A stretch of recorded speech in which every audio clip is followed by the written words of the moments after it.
the Florida Writer Podcast, a discussion about writing and other things. Hello, and welcome to another edition of the Florida Writer Podcast with your host, Alison Nissen. And today I am lucky enough to be joined by Kevin Hall. Kevin, could you give us a 60-second elevator pitch about who you are and what you write? Sure, no problem, Allison, and thank you very much for having me on your podcast today. Well, I'm one of these people who love getting up Monday mornings, as I've been retired for a few years, and I don't mind and don't miss work one bit. As far as background, I was in the private sector for over 40 plus years. I live in New York, a little city called Rush outside of Rochester. I have my wife of 48 years, 2 kids, 6 grandkids, and a dog named Pal. And I'm just loving life and started writing about 3-4 years ago, created my first book in 2022. And since then, I've written 3 books, and I'm now on to my 4th book. And it's not something I thought I would do while I was working full time, but I am really loving doing it. And I love putting a lot of research into my books. So that's really been a lot of fun for me, looking at a lot of different research and articles, everything from TED Talks to DVDs to white papers, books, articles, anything I can find of a historical nature and put in to complement the writing of my books. That's what I do, and I'm having a lot of fun doing it. I talk to a lot of people that dovetail their careers and retirement with writing a book. So I want to know, as you moved through your career and in towards retirement and you picked up writing, was the writing a way to keep your schedule going, or did it just sort of drop out of thin air and like, wow, oh my gosh, this is so much fun? Yeah, it actually started because of my grandkids. And the reason behind that is when they would come to visit, a lot of times we'd be sitting around chatting and they said, Grandpa, tell us a story of what it was like when you were a kid.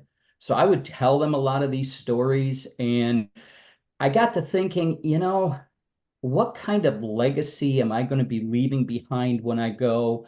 At that time, we had, our parents, my father-in-law, my mother-in-law, and my mom all pass away. My dad has been dead for many years. I remember their stories, but will my kids remember our stories? And if so, how much of the story would they remember?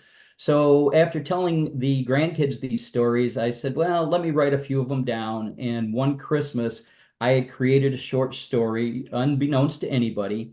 And I showed my wife, and she absolutely loved it. So I went to a local printer, had it created into just a little book for them.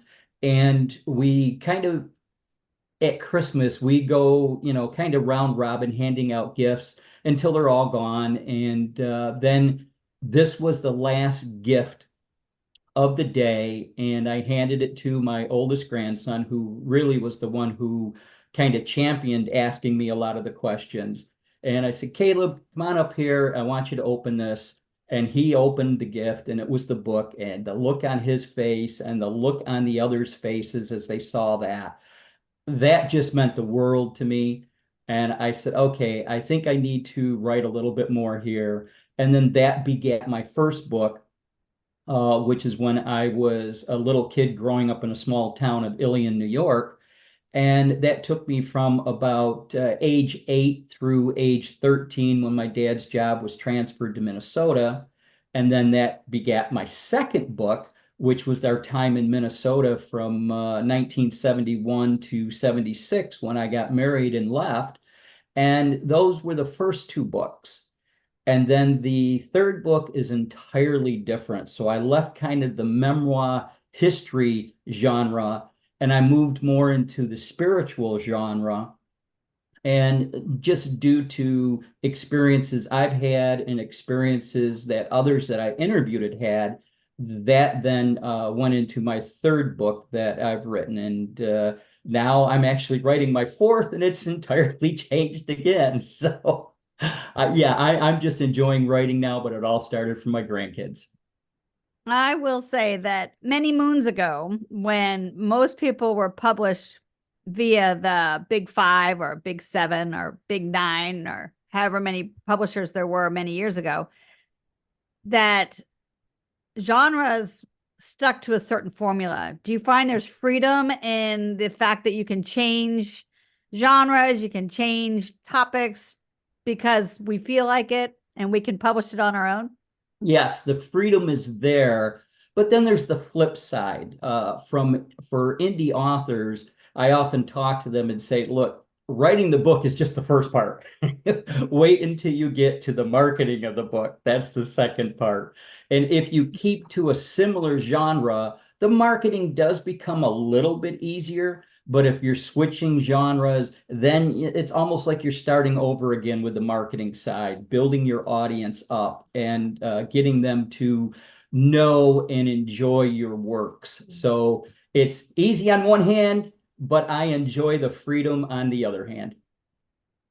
Oh, that's great. I love it. So you started off writing this, what you just termed as memoir history. Is that different than memoir? I took it to be different in the following way. I write the memoirs, so my stories, and that's typically where a lot of the memoirs end. It's the person's story, and yeah, they include a little history, but I go further.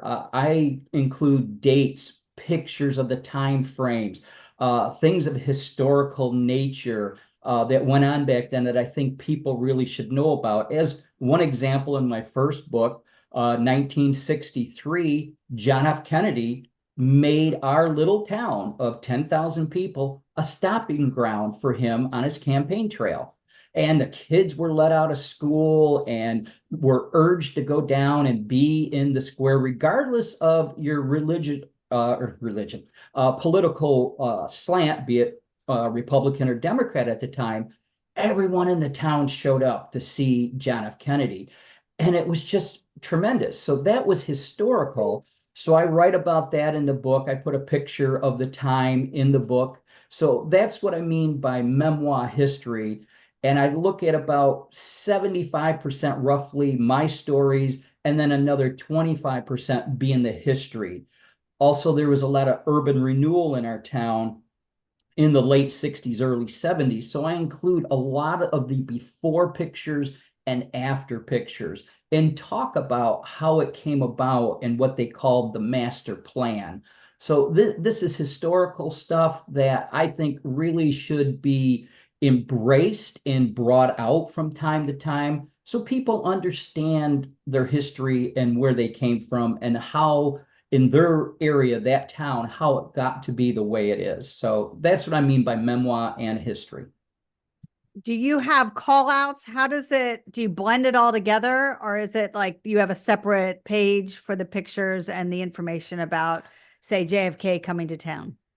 Yes, in this case, I may do a call out while I'm writing the memoir, but then reference to the page in the book where they can see the picture, and then also reference to the research materials so that the folks, if they want to dig deeper, they can go and find that material. And I'll tell you, in writing these kind of books, I do often call the local historians, the town historians, the historical societies, as well as the local libraries. They are a wealth of knowledge. So I lean on them in order to get my research. Well, that's wonderful. How much time do you think you spend researching versus the writing? Oh, um, I can tell you with my fourth book here, I'm probably spending 75% of the time research and 25% of the time writing just because of the nature of that book. But with the previous books, the first book, the second book, I probably spent equally, maybe 50-50. Some of the hardest parts have been people I wanted to contact individually to get their story. And my third book was really difficult in that regard, as there was a lot of personal interviews that I conducted. And to find the folks that, I mean, I had to play sleuth online to find some of these people and then arrange with them to get time on their calendars. And that took a lot of time for that book to be written. I love that you had to sleuth around, find some people. I assume these are people that you knew. No, no. In fact, one of the gentlemen for my third book I saw on a Mike Rowe podcast, and he was talking about his own personal history. And I said, I need to find out more about this gentleman. So I gave search online and hunted him down. And a few emails later, I was able to connect with him and interview him and get his story. And then there were folks that, again, for my third book, that were in 9/11, the Twin Towers on that day. And in fact, I interviewed the last guy to make it out of the one tower, the South Tower, alive. The tower was crumbling around him, and he managed to make it out. And I was able to interview him for the book. So there are folks I really had to hunt down. There was a couple people I knew, so that was a little easier. But the majority of the folks for the third book I did not know, so I really had to hunt them down. And one person I wanted to get his story. He is a movie star, Dennis Quaid. I was not, hard as I tried, I could not get in touch with Dennis. I called and emailed his alma maters, his high school, his fan club. I went to his agents, and I just could not connect with him. So hopefully one day I will, and can get part of his story. So yeah, sometimes it's very successful, and other times it's kind of heartbreaking. How do you start to reach out to people? Usually social media. I'll go out and look for profiles, be it Facebook, LinkedIn.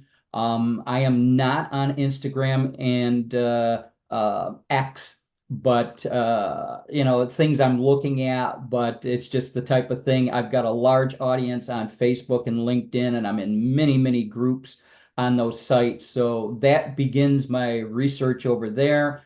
And then in case of Dennis Quaid, I said, well, I know he's got agents. Let me start to look around for that. And then I also know a couple of folks out in California, and I know Dennis has a house out there. So I got in touch with them, and they linked me to a few other folks. So that's kind of how I did it, is just start on social media, move to some friends if I'm not having luck there, and then just keep going. And again, I'm not stopping. If I can't reach them, I'll reach out to their schools, because a lot of that information is available. I'll reach out to their college, anything I can find where they might be linked to. And I'm not afraid to ask. I mean, I go back to when kind of my first few weeks in business, they were saying, look, the answer is always no if you don't ask the question. So I'm not afraid to ask that question, and it could come back no. Well, that's fine too. I'll just move on. But yeah, you've got to really hunt and search for them. Well, I love that. The answer is always no if you don't ask the question. Yes. You miss 100% of the shots you don't take, right? Exactly. Exactly. Yep. Yep. So I urge other folks, don't stop. If you really want to get to these folks, find a way, keep digging. And unfortunately with Dennis, I was up a little bit against the clock saying I need to release the book. I've got every bit else here. Am I going to hold on and hold on? And I just had to finally say, no, I've got to stop that research and just move on and get the book released. Yeah, it's hard to say print. Yes, it is. I can tell you, being an indie author, and my wife will say too, I'm there holding my finger above the enter key. I have everything put into it could be Amazon, it could be Ingram Spark or Drafted Digital, and my finger's just above that enter key. Did I get everything? Did I say it right? And all this, waiting to hit that button. It is hard to finally press that button. But when you do, you just kind of go, All right. So is it harder to press the button or hit the delete key when you're writing content? Oh, what I do a lot, and I do this just because of my background is computer science, I will take and either save a separate draft off before I start to delete something, or I always have an open Word document going and I'll cut and paste what I'm about to delete and put it into the Word document just in case I might want to go back. But yeah, it's not easy, but it's part of the process. And it becomes really difficult the more times you have to go back and edit. Do I really want it to take that out? Am I saying it exactly how I want to? And then, of course, you send it off to further editors who will go through all of that over again. So, yeah, it's not always easy, but I try to protect myself. Yeah, I've used the expression kill your darlings with people that are less familiar with the craft of writing, and they look at you like, what are you talking about? Yes. It does sound kind of mean, but that delete key is ever so important. It is. And what I'm finding now with my next book, it's kind of interesting. It's a little bit sci-fi, it's history, and I don't want to give too much of it away just yet. But what I'm finding is, oh, because of something here that I need, now I got to back up to the beginning and make those changes also back there. So it's not so much I'm deleting, but I'm adding a whole lot more in that I didn't think about until I got out here. So that's going to be a very, very interesting book. It's a fun book to write. And I have a few folks going through it right now to offer me up their opinions just on the first few chapters. So hopefully I'll be launching that. I don't think it'll come out necessarily this year. If it does, it'll be really late. It'll probably be early next year, I'm believing. Wow, you are just very prolific. I love your research style and, of course, your attitude. If you don't ask, it's going to be a no. Yes. I am of the belief that asking is hard, but if you don't ask, you rob the other person of the opportunity to help. So Yes. it's a two-way street. Yes. And I will tell you, the more you build up the, I don't want to call it courage necessarily, but the first few times it might take a little bit more courage. The more you do that, the easier it does become. It just will become, almost habit forming for you to do that. So I urge folks, start simple and then just build from there, but don't be afraid to do it. My last question is about receiving critique. So you mentioned that you sent the first few chapters of this latest work in progress out to a few people for their opinions. So I know as writers, we need a little bit of a thick skin. It's amazing. I feel like I've got like the thickest skin until my husband tells me something, and then I'm like a ball of puddles or something. But other people can say things, and it's so difficult. So when you get that feedback, do you have to put on a certain frame of mind that you're like, okay, this is just the feedback, just what they're giving me? How do you handle that? Yeah, first I kind of tell myself because the first reaction when somebody's critiquing you is you kind of do get your back up a little bit. But I have to tell myself they're only wanting to help and help you do the best and be the best. And with that, like my last book, I got a critique back from one guy. I trust his opinion a lot. He says, I'd rearrange your chapters. And that's the first anyone's told me that. And I sat back and I said, oh, I don't really know. I put a lot of work. And finally I said, no, let me put my, my hat on a little bit differently and say, what would the purpose be if I did that? Will it make the book read better? And sure enough, it did. And I changed the chapters around. So take the advice. Now, you have complete control as the writer, but understand folks are there to help you. And you may see something in a certain way, but you want your audience. And I was given some very good advice. write for your audience to read. And you don't want to necessarily just reach out to people who are exactly like you. You want to reach out to as many folks as you can. So you want to write it in a way that they want to read it. And some of the comments I got back on my first few books is that this is written in a very conversational style. I enjoyed reading it. One person even said, this is the next Garrison Keillor. And I'm thinking, whoa, wait a minute, I'm nowhere near in that realm of a writer, but I took it as a compliment. It meant something. And some folks said, look, I didn't live in your area. They didn't even live in the state, but they grew up in a small town and they could understand. And some of the points I made, one person said, this is so atmospheric. I felt I was right there, and it took me right back to my hometown. So those are the kinds of comments, when you get that, it takes all this critique that you had and makes it well worth it. Well, Kevin Hall, this has been such a great conversation. How can people learn more about you and about your books? You can go to my website, which is www.kevin-hall, and that's HALL.com. And there's also a free download if they want to subscribe there of the chapter of that gentleman who made it out of the Twin Towers on 9/11. I put that out there. It's a free download. My third book is available in ebook as well as paperback. My first two are only available in paperback, as there were so many pictures in it. I'm talking 80 plus pictures per book, that it would just been hard to try to do that into an ebook format. They're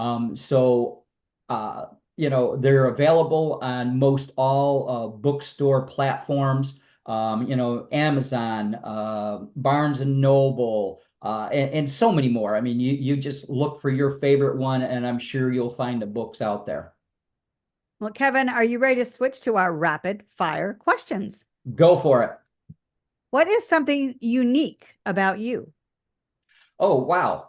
I guess what's unique about me is I started at a very early age kind of being independent.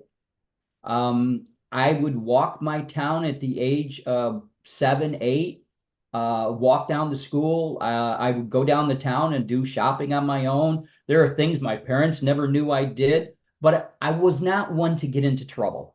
But I was looking for adventure. So I was always independent. I still am. I think that's kind of unique about me. I also have a very unique history. I did a lot from a genealogy in my family. Found out that Lyman Hall, a signer of the Declaration of Independence, was a relative. Winston Churchill was also a relative. His grandmother happens to be Clarissa Hall. And things I didn't know about until I started to do this. So those are kind of unique. And I was married essentially out of high school. I was 19. My wife was 17 for 5 days. We just knew it at the time that we wanted to get married. And we've been married for 48 years this year. So it was the absolute right thing to do. Congratulations. Thank you. Do you have any dining out tips people could use? Oh, wow. I'd have to say a couple of them. I'm not one to write a lot of bad reviews. I vote with my feet. And the other thing, though, I will tip for service. My wife through high school actually worked in an A&W. And so she taught me very early on, look, these people work hard and not always getting a lot of good pay. So we tip, and it's very, very uncommon that it's 20% or less. And we do that because we enjoy it. And if we have a good time, why not? So those are my tips. When was your last brush with greatness? Oh, wow. I think about that in the terms, when you said that, my grandkids. Just my family and my grandkids. And to me, that's the greatest gift right there. Wonderful, wonderful. Well, Kevin Hall, thank you so much for stopping by. Allison, this has been a pleasure, and I wish you all the best. You have been listening to another edition of the Florida Writer Podcast with your host, Alison Nissen. Allison out. Woo! We're all done. All right, good. Kevin Hall happily embraces the monikers of Dad, Grandpa, and Papa. He lives with his wife in Rush, New York, and has 2 children, 6 grandchildren, and a dog named Pal. He spent 40-plus years in a career in the private sector. Once he retired, he began writing, and he published his first 2 memoir history books in 2022. When asked why he started writing, he responds, "Because my grandkids repeatedly asked, 'What was it like when you were a kid, Grandpa?'" For more information about Kevin, visit him at kevin-hall.com. For more information about the Florida Writers Association, visit us at floridawriters.org. Until next time.